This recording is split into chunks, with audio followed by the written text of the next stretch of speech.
Relay.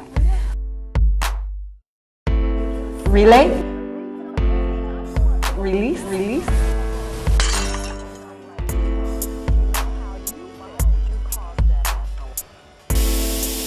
Real women, real issues. I know. I got caught up. But I have to get back on track because we have to talk about money matters. Because your money matters to us and our money matters to us. So we're going to talk a little bit about money matters. And where I want to go is, you know, we are really, the tide is changing in America when we start talking about our finances. And there are some things that we need to know and we need to be informed of just in case we have fallen victim to some of the things that are going on. And I really want to talk about recovering after bankruptcy. And I'm not suggesting that anyone go out today and file bankruptcy because there is an aspect of recovery. But if you've had to file bankruptcy, there are some things that you really do need to know.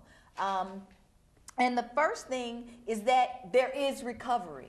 That bankruptcy is not a lifelong sentence and that you can move on and reestablish your credit to good standing after having filed bankruptcy. And we were so fortunate that we ran across an article written by Steven Snyder, who actually has an after bankruptcy foundation, and he really broke down some great tips about what to do once you come out of bankruptcy and how to really recover from that. And the first thing that he talks about is that you really need to get into the habit of paying your bills early, okay? And at the worst case scenario, pay them on time. So that means that you've got to retrain your brain, and you need to So that means I can't go get those shoes and those pants that's $150 and my light bill is due? Well, he's not really saying that. He's saying that if your light bill is due and your light bill is $150 and the bill is due on the 1st and you saw these shoes on the 25th and you had the $150 then, you need to go ahead and take that $150 and pay that light bill or your credit card bill, because remember, we are trying to reestablish our credit. So if you have a credit card bill that's due on the 1st or the 5th and you're the 25th and you see that it's something you want to buy and it's a toss-up between paying your bill early or buying those items, go ahead and pay that bill early because you need to establish new habits. Okay, so what if I have my credit card and I have enough money on my credit card to get those jeans and shoes, and the 31st I get paid. So I'm gonna have the money for my light bill anyway. Okay, you're getting way off topic. I'm just saying. The point is, I'm just saying. girl, just pay the bill on early. But I don't have any bills. Right, just pay the bill early. Don't start doing all the negotiating and putting it on a credit card. The tip But is, you know how we rob Peter to pay Paul. but the tip is, And we get what we follow want. the tip. See, these are the hard-headed people right here. You're going to teach them how to recover from bankruptcy, and then they're going to end up back in bankruptcy again. Okay. Never going to recover. Pay the bill early, Okay. period. Okay. And the worst case scenario is paying it on time. So paying it on time should to you be an emotional late. But what if I go and get a loan from a finance company? Okay, all right. Can I? Okay.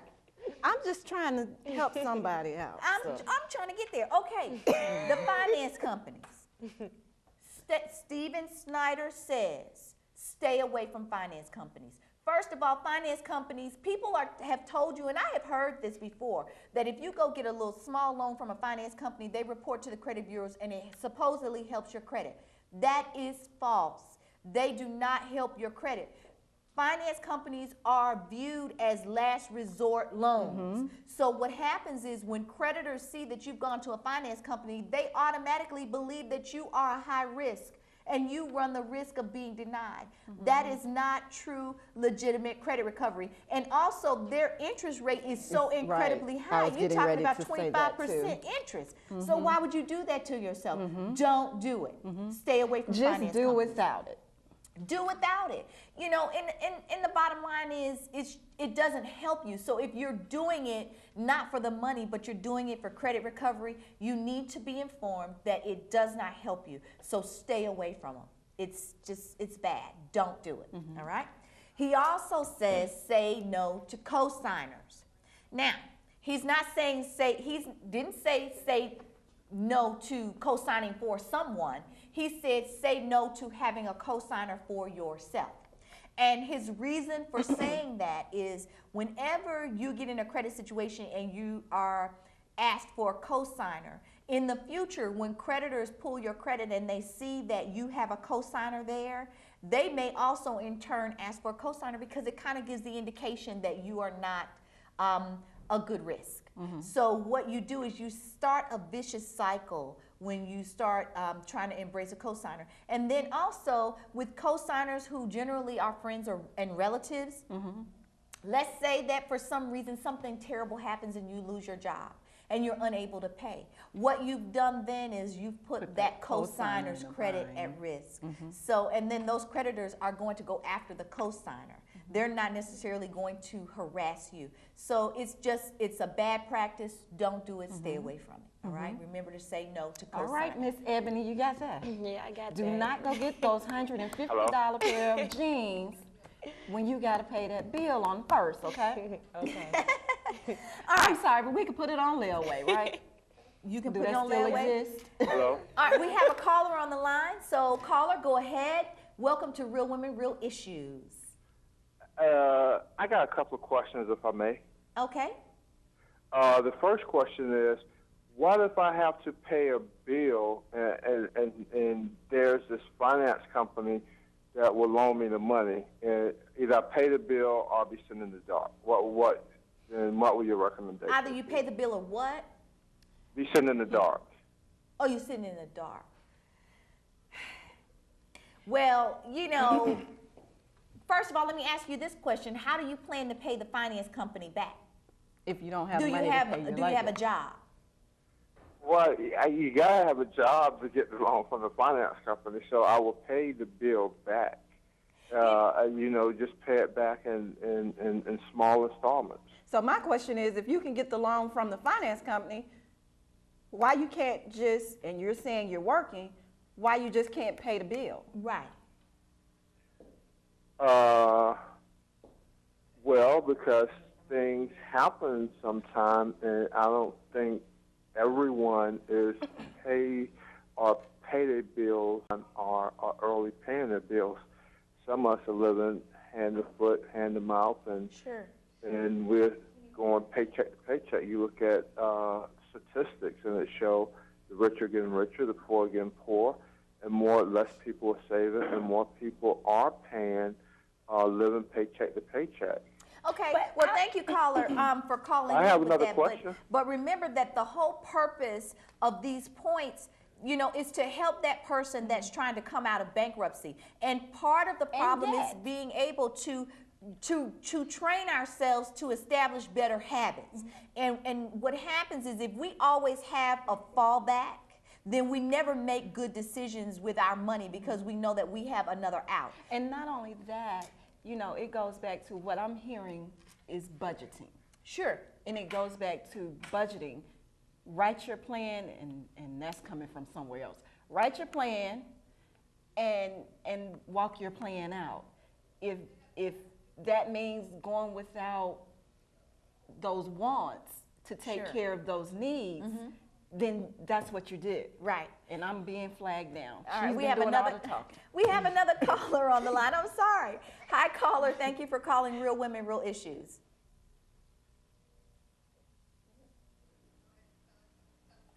Okay.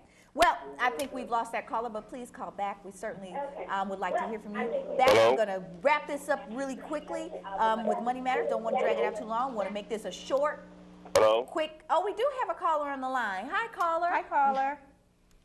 Yes, I have a comment for the person who called in and said that they, if their utilities are behind and they can't pay the bill, so, do they borrow the money from the loan company? Okay. I think that's a bad practice. I think that, the practice should be sacrifice. Absolutely. If you got to sit in the lights until you can get sit in the dark until you can get the money, that's what you do.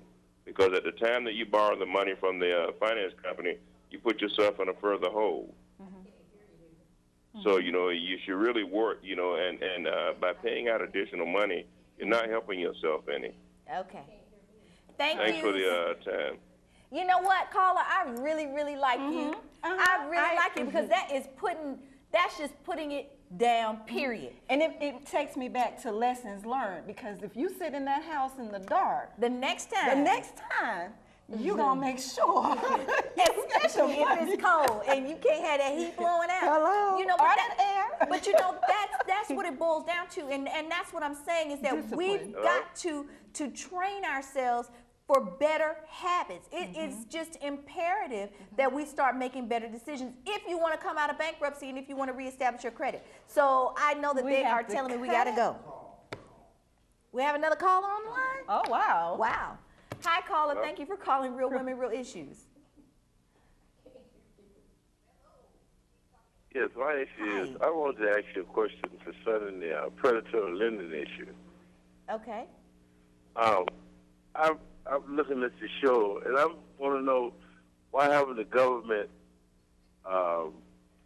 got involved with people of your nature to deal with people who's going through this foreclosure, and the assistance supposed to be for, helping people to keep their home. So I'm trying to find out a program of this magnitude where y'all are helping people, try to advise people. Why ain't y'all involved in the stimulus money to, provide people the equal opportunity to, reestablish themselves from losing their home? Okay. Well, this is Real Women, Real Issues. And we talk about a variety of things. And what we're doing now is we have a little segment on our show called Money Matters, and we try to offer tips about different things, ways to save money. We're trying to start bringing the wealth back into our homes, into our lives, and so we give tips. So today we just happen to be focusing on how to reestablish yourself after bankruptcy. We really don't have a connection with any stimulus funds. We can't authorize any loans. And I'm sorry. And we've had shows, because we're being cut off, but we've had shows that spoke about the stimulus, and we've researched and put the information out there. But it's just like that horse. You can take him to the water, but you can't make him drink it. But we do put the information out. But we don't have any authority as far as that's concerned. Contact NACA. I'm being flagged down. We have to take a break. When we come back, we'll talk more about it. Real Women, Real Issues at yahoo.com. Thank you for continuing to watch Real Women, Real Issues. Before we were abruptly cut off for a break, because I know we get so emotionally tied up about money, we were talking about how to recover from bankruptcy, and we actually had some really enthused callers on the line that wanted to find out more information, and we were cut off in the middle of trying to explain the fact that we are not financiers. I don't even know how to say the word, Lord. Financial advisors. We are not financial advisors. There we go. Thank you. We are However, we research and put the information out there. It's like we just roll the ball and you have to pick it up. Right. We are what you would call human experts. We live life and we learn lessons. Yes. And then we bring it to you. Yes. So I'm going to finish up with Money Matters quickly. I hope that you all that are out there watching, that you're taking notes. I don't know what your financial situation is, but keep these things. These are good practices whether you file bankruptcy or not. So I hope that you're writing it down and following with us. And actually do your research. Look up Steven Snyder and find out what he has to say. All right, now, so we know we're going to pay our bills early. We're going to avoid finance companies. We are not going to have anybody co-sign for us. And we're going to recognize that we can own a car and a house after bankruptcy, and recognize the fact that just because they say no, so what? You said we can or we can't? We can. You can say, yes, we can. That's the yes, slogan. we Yes, can. we can. Yes, we can. You can own a car. You can own a house. And when you go see, You are not even there yet. So no, you better not be you in take the bankruptcy. points. Right. But the bottom line is, just because you go to someone the first time and they tell you no, don't let that is not the end all be all. Just because they said no, so what?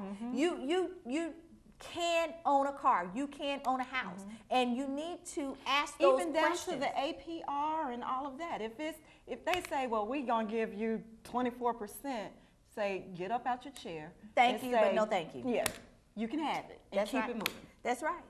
Don't you know? And just keep going, because somebody gonna get you and say, wait a minute, that's a dollar sign coming in here. Right.